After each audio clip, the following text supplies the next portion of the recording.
Welcome to Lesson 3, Lewis diagrams for ionic compounds. The lesson objective, construct Lewis dot diagrams for ionic compounds. Recall that an ionic compound occurs between a metal and a nonmetal, where the valence electrons from the metal are transferred over to the nonmetal. And so in order to construct these dot diagrams, these are just representations of what is actually occurring. We want to take our ion dot diagrams that we constructed in our atomics unit, and we're simply going to place them next to each other, representing the ionic bond, or our ionic compound. And we want to make sure that the total ion charges add up to 0. So for example, in magnesium chloride, if you look at magnesium, it has a charge of +2. And therefore we need 2 chloride ions because each one has a charge of -1. So the whole thing then adds up to 0. And this will match our chemical formula for magnesium chloride, which is MgCl2. Recall that our dot diagrams for our positive ions, all positive ions, our metals, are going to be the element symbol, our brackets, and no dots, representing a loss of electrons, and of course a positive charge, whatever that positive charge may be. And for the negative ions, in this case the nonmetals, it's going to be the symbol always going to have 8 dots representing the full valence shell, and then a negative symbol depending on what that may be. So let's look at an example here, what is actually going on. So we have sodium chloride, our ionic compound, our metal, our nonmetal. And so if you look at the sodium atom, it has 1 valence electron, as it's in group 1. And then the chlorine atom has 7 valence electrons, as it's in group 17, it's a halogen. And look at the electronegativities.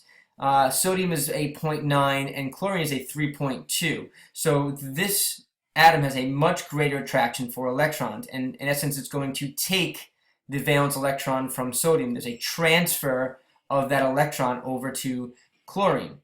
And so since chlorine is gaining an electron, it's gaining an extra negative charge. We put the negative 1 charge outside our brackets, indicating that it's an ion and it has a charge.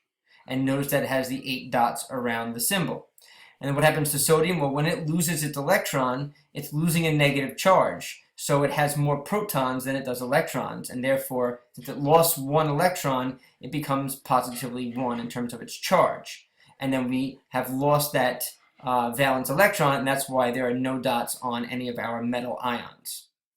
Now, what forms the bond? Because in a covalent bond, they were sharing these electrons. It was equal pull holding them together. Well, what's holding these things together is this positive and negative charge. This is an ionic bond. It's an electrostatic attraction between these 2 charged particles.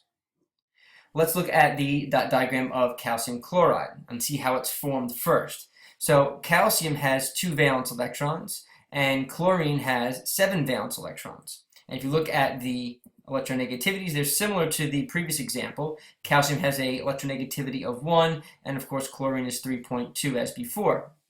So the chlorine atoms have a much greater attraction for electrons. So this chlorine is going to take 1 of these electrons to complete its valence shell, and it's going to form the -1 ion.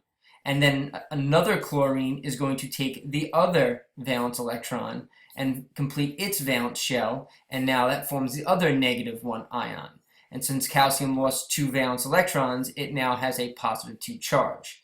And you see that's why we have 1 calcium with a +2 charge and 2 chloride ions with the -1 charge for each one. If you add up the total charge, you'll see it equals 0. -1 and -1 is -2. +2 equals 0, and this has our ionic bonds occurring because of that electrostatic attraction. Okay, so let's just see, how do we just simply construct these dot diagrams? Well, let's look at barium sulfide. So the first thing you want to do is you're going to locate barium. Here's the element box, and you see it has a +2 charge. And so we're going to draw that dot diagram first. Because it's a metal, it's a positive ion, our cation, it has no dots, just our symbol, our brackets, and our charge of +2 as indicated in the upper right corner of our element box. And then for sulfide, that is sulfur. Sulfur is written last in the name, so therefore it has to be the anion, the negative ion, so it's always going to be that top number. And so we're going to write our negative ion. all negative ions will always have the 8 dots, the brackets, and the charge. Make sure you're writing the -2 charge here. And now we check, does the total charge equal 0? +2, -2, yes, it equals 0. So that is the completed ionic dot diagram of barium sulfide.